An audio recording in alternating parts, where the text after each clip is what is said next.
And I think what has been interesting is that most of the discussion today has been focused largely on the Indian Ocean aspect, its security aspects, and also the whole question of the necessity for the theme, that is, in other words, to have a little more professionalism in statecraft and to control these bilateral relations, because we've had great difficulties really in some of these aspects. And even today, there is a lot of confusion as to what is meant by soft power in South Asia, whether it is good or bad, and sometimes it is seen as a bit of an intervention. And the whole question of external intervention, we are talking of two countries, the United States and China. Now, in their phrase, interventions, it depends also, are they using soft power, are they using hard power, are they helping, are they hindering? So this is an extremely complex aspect of the Indian Ocean that we have to deal with. And for example, this whole question of trafficking, that's another thing that the Indian Ocean region is now being utilized, which we didn't have much time to take up.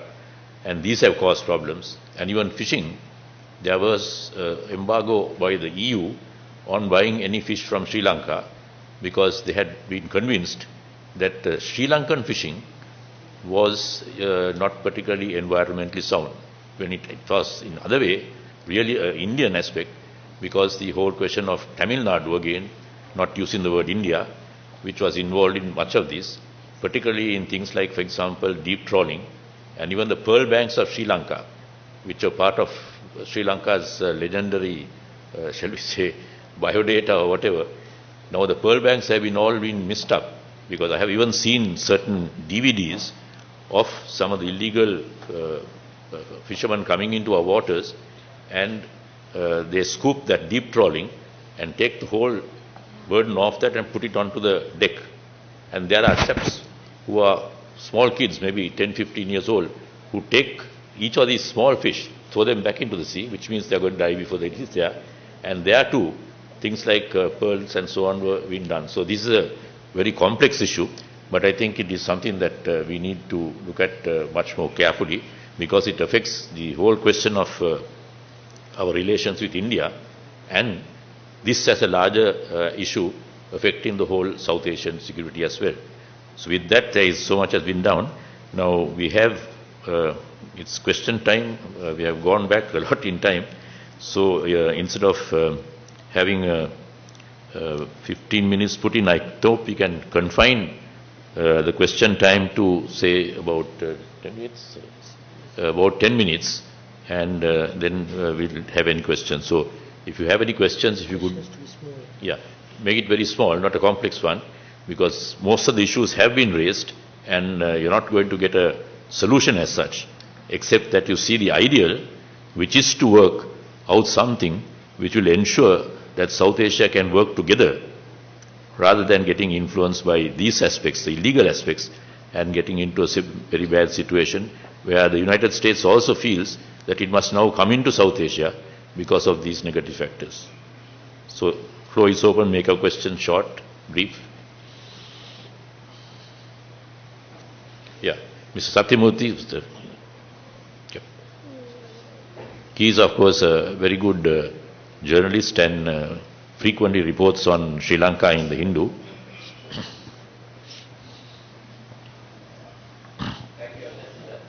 I don't have questions, but I have some suggestions. I begin with thanking and congratulating the BC and the KDU for inviting youngsters to speak this audience, and I have a suggestion that you don't have to give a research methodology. We want to hear your views, not somebody else's views through your mouth. And having said that, sir, I agree with the overall burden of what you said about the relationship, but there are some factual discrepancies which maybe we can discuss over tea. On the fishing issue, apart from what all of you indicated, there is a larger perspective based on UNCLOS. You read UNCLOS differently, and there is a beneficial role for India and Sri Lanka, and a responsibility there also, which goes beyond fishing issue alone. We are talking about bauxite as a way, waterways, right? And youngsters, Nepal and India-Sri Lanka relations, there is a way, two different aspects altogether. One is land border, another is sea border, That's a landlocked country. This is a island country. But still you have made a very good presentation. But there are again, based on these factors, foreign policy issues itself goes. I share Ambassador's views on soft power of countries. In the case of India and Sri Lanka, or India and its neighbors as a whole, see, when we want, we can say soft power is good. But as Ambassador rightly pointed out, we can also say it is an intervention. The language, for instance, can be used as a this thing or intervention thing, which the way you want to. You say, all of you, many of you said, India is a hegemon, India is a big brother. You have to start seeing it as an elder brother, not a big brother. Elder brother also has a responsibility to younger brothers. That I do agree. With that I close. Thank you. Thank you. Another. Yeah. Have a discussion over. Yeah. Please. Let us speak first. Yeah, go ahead. I'm Koshila Garden from the Faculty of Law. I'm an undergraduate. My question actually goes to the final speaker. Now you said about the soft skills, soft powers. You mentioned about the movies, the music and all. And also, I would like to point about the mega teledramas as well, which drags on to years, I would say.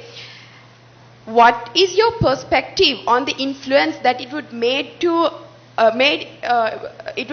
in another country, like in Sri Lanka? Now there has been this Run De Paya and movies that would drag on for hours and hours, and they have made a huge influence in the Sri Lankan culture. Now you actually didn't discuss about the influence, the negative influence that it would make. Now Sri Lanka has, for an instance, Sri Lanka has a really good culture, I would say, and but these things would make a negative impact on this rich culture in Sri Lanka. Even the Hollywood movies have made the same influence in the Sri Lankan culture.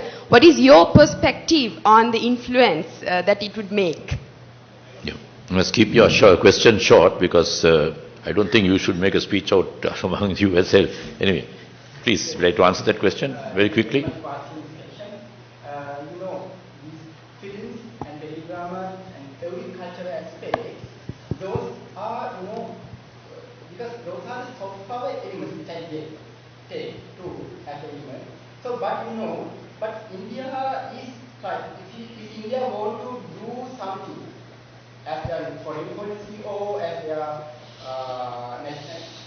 strategically important or something, but if they are together with culture, with other countries and relations, but they can easily take to them. So you know that India tried to, as an example, India wanted to give some Indian aspects to other countries. So they are trying to give it this soft skills, using these soft skills. We are watching, in films. Shah Rukh Khan is our most famous actor. But if Shah Rukh Khan says something, this is good. But Sri Lankan people also like, Shah Rukh Khan is told like that, it's good. Yeah. Okay, thank you. If I can just make one small intervention, though it's question time. Also on this whole question of the linkage between the cultural aspects and particularly movies. There was a time when I was at some lecture, I think it was in the US, I'm not sure which town, and I talked in terms of the connectivity, the linkages, the real cultural linkages between India and Sri Lanka. And I mentioned that M.G. Ramachandran, one of India's greatest film heroes, was actually born in Sri Lanka. Immediately, very hands went up, and they protested violently and said, no, how can he be Sri Lankan? He is 100% South Asian. And not South Asian, 100% South Indian. Then I had to explain that M.G. Ramachandran's father was a Kangani in the tea estate, which were brought in by the British. And he was born in Sri Lanka, although he went back to India when he was about 10 years old. But that was kept quiet, and I had some difficulty immediately after that when I was going to India and asked for an appointment with Mrs. Jayalalitha, that was turned down on that basis. So that's another aspect of how culture can be unfortunately twisted and turned upside down. Yeah, sorry, one more question, I think. Yeah, I'm Admiral Kolambage, and this question goes to the two ladies who presented about the India and Sri Lankan fishing issue, and I'm so happy to hear your views on it. And finally, I think we all agree that it's very difficult to recommend a conclusion as a way forward. But I like the approach taken by Manju Adams that you mentioned about research and academic approach to it. I think that is something we have not done. And I mean, if you try to solve this in a political and military manner, it's becoming a very difficult issue because the Indian government and the Tamil Nadu government and Sri Lanka. But I like to share, hear your thoughts on this aspect, academically and as a research issue. How do you suggest a way forward in this? Thank you. Thank you, sir, for that question and your views. Microphone. Academically, I think, as I said before, lots of people have given up the idea for a solution. A lot of people say that, it is politicized and lots of people pull strings either way. But still I feel there is scope for researchers to, and also the government and the researchers to work together for a negotiated settlement with India, because now international security is more about cooperation than confrontation. So this is where I feel more researchers should get involved in finding a solution, because with the researchers, novel ideas come into the picture. Whereas all this time, maybe a few political people would have had a very stereotypical solution, but researchers look at it from most probably from a grassroots level. They speak to the people who are undergoing problems itself, and their research will involve a lot of other aspects. So all this will bring new solutions to the environment. This is how I feel the researchers should get involved. Thank you, sir. Just one more question, because we are running a little soft on time. And I will certainly cut my own summing up quite a lot, but just one more question, please.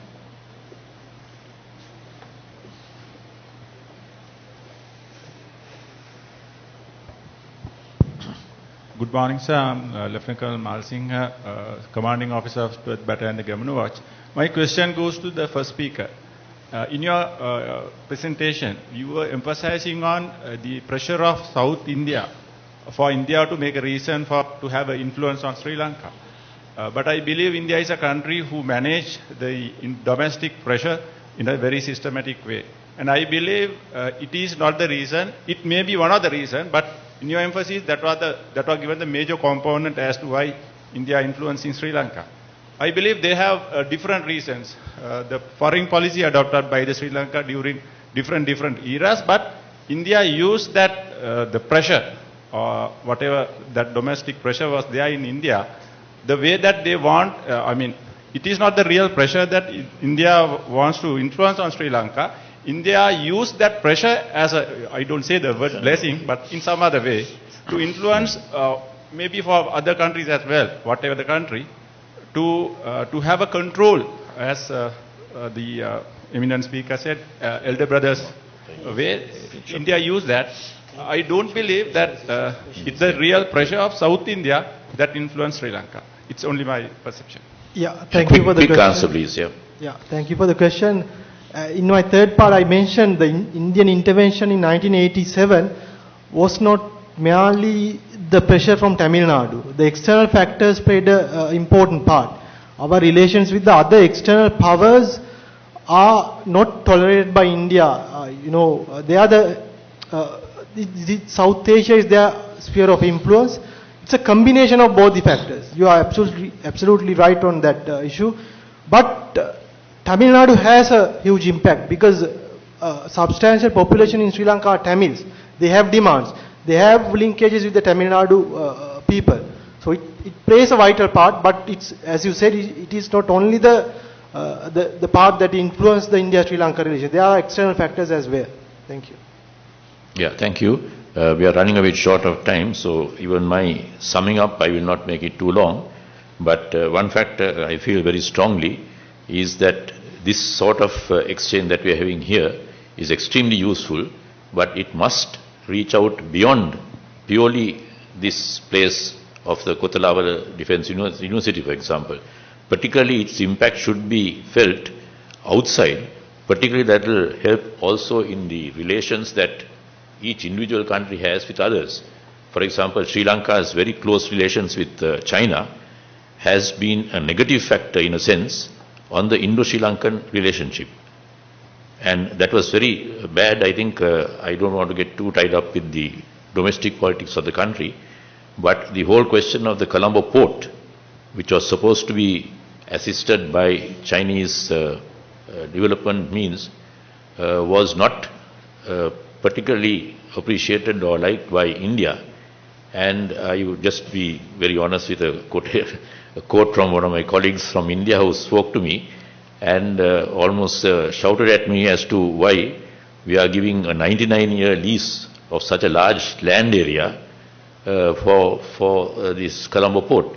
And when I explained that one of the reasons, which was not very well known, was that also the Chinese have a few gambling points in their own country, which is now restricted. They needed another gambling spot, and Colombo was ideal for it because people would come, tourists, largest number of tourists coming into Sri Lanka are now Japanese, Chinese. When they come into Colombo, they'll also have a time to spend a few days more than part of their group that sent them to do some gambling and so on. So these are very complex issues, and I think some of these are being not known yet. And I think what I would like also for the Kotalawala Defence University also to provide some means of getting the views that are exchanged here out so that they will be seen properly by South Asia and I think understood also by countries which may be not particularly friendly with each other. It has to be portrayed that way, and now again the Chinese aspect is a very significant aspect. I won't go into details on that, but it is something that has been a quote-unquote negative factor in the Indo-Sri Lankan relations. Because I still, when I meet some of my colleagues and old friends in India, one of the first questions is, what's happening with China? So like that, all these have to be cleared, and I think also people like Dr. Satyamurthy, who write in the Hindu, have done, I think, quite a lot of good work on the whole sort of South Asian situation, linking up all these issues, giving both the negative and the positive, because already, now I just accessed this today, the US Council of Foreign Relations, they have their magazine called the Foreign Affairs. Now they go into the whole question of US interests in Sri Lanka, India and the Indian Ocean region. And then there in that, they look at China as an external factor in South Asia, which must be thwarted and prevented. So it's of course very long, I won't read, but it's very worth looking at. It's written by a chap called Taylor Debett, who's a freelance writer based in Washington, D.C. And it is in today's, on the email you can get it. So with that,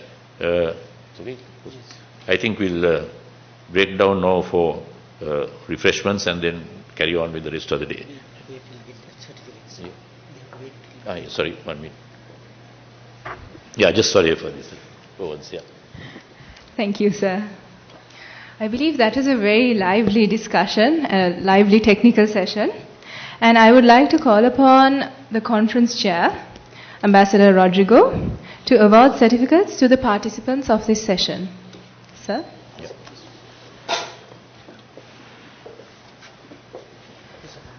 A. Seniviratna.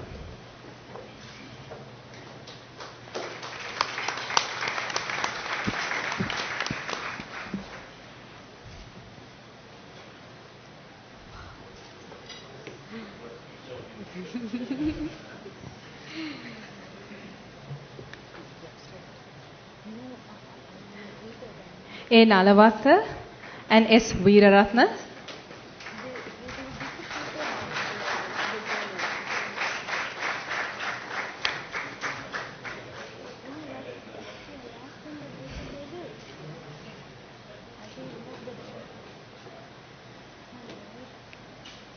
M. Adams.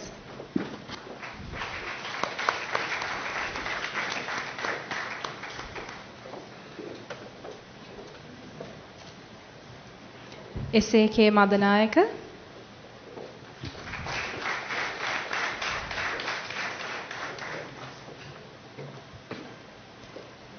KMS Kodituakku.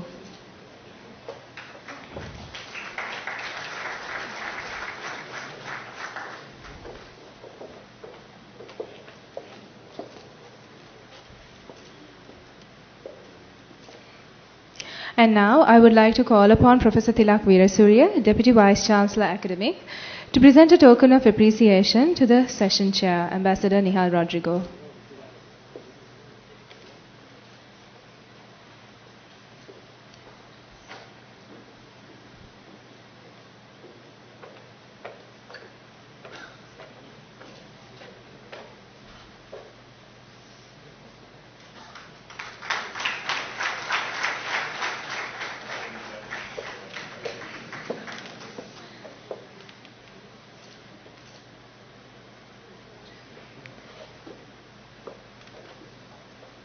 Thank you, sir.